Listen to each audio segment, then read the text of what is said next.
My eye blinked a bit like, eh?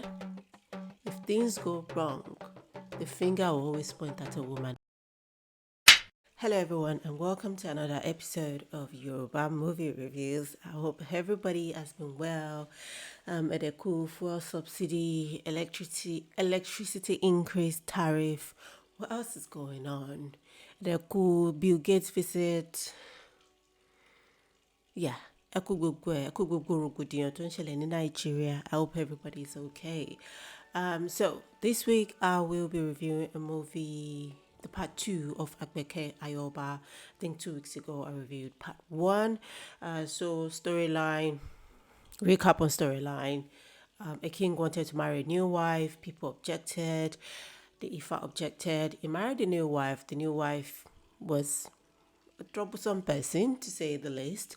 And the king fell ill. People started dying in the village, and people started accusing the woman of being the cause because you came and everything turned upside down.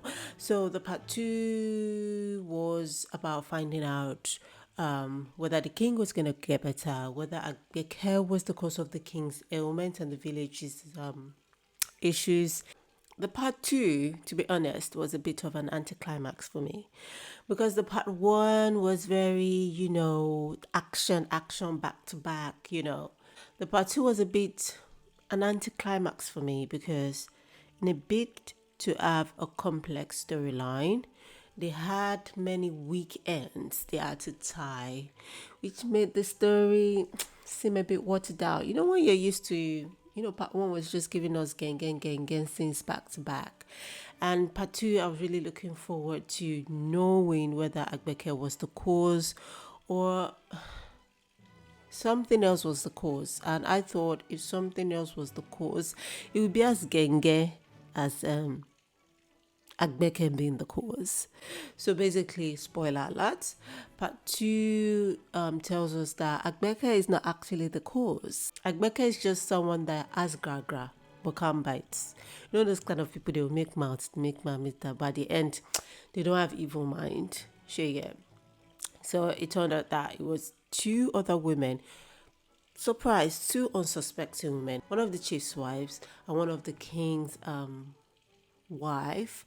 That was the cause. So basically, both of them came together to jazz the king so that the king can marry this wife that is not Agbeke.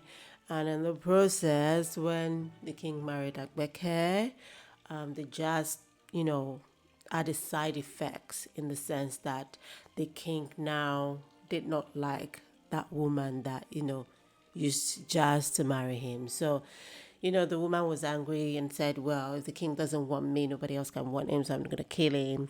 And the chief's wife said, okay, instead of killing him, let's just paralyze him, using a mad woman as collateral damage. I don't know, because I was really looking forward to reviewing this movie, and I was just like... Anyway, recap on the good things that was still, concurrent and was still good for part 2. So good actors, veteran actors, Miyu Ademola, Mercy Aigbe, all the veteran actors still remain the same. I know Iretio Sayemi was on the poster, but in this movie she was, you actually saw her act. She was basically the chief's wife that helped the king's wife do jazz on the king and everything, and she was one of the major cause of the issues that were happening in the village. I like the part of the movie where they came to kidnap Agbeke. They couldn't kidnap her. I like that when they tried to use masquerade, they said they're going to use masquerade to chase her away. She threatened to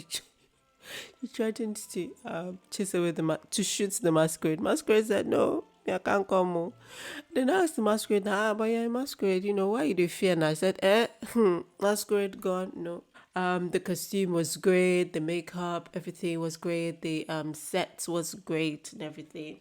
So the only thing I did not like in the bid to get a complex story, everything was just like watered down, the end, And I was just like, it's a bit disingenuous in the way, like, there's a proverb that says, like a compass. I know in the beginning, if I said Shora for Birin, and they're trying to tie that into the movie that whatever happens, a woman has to be at fault in this movie because, the Ifa said so. The Ifa did not say man, the Ifa said woman. So I get that bit.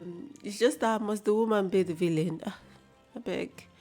Anyway, also, I feel that the editing I didn't like one part of the editing, like I think it was towards the end of the movie, and a text came on the screen that said "Watch out for part 2." My eye blinked a bit, like, do they mean part 3? And why is it all over the screen? But then I realized about 3 seconds later, or that it was an error. So they should be careful of the editing.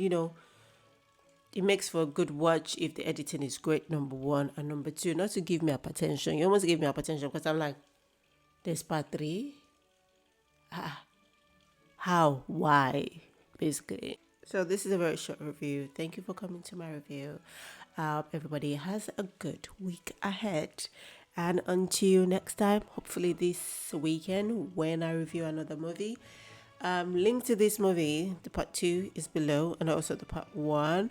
And I just want to say thank you to all my new subscribers. I'm new at this, and thank you for supporting me.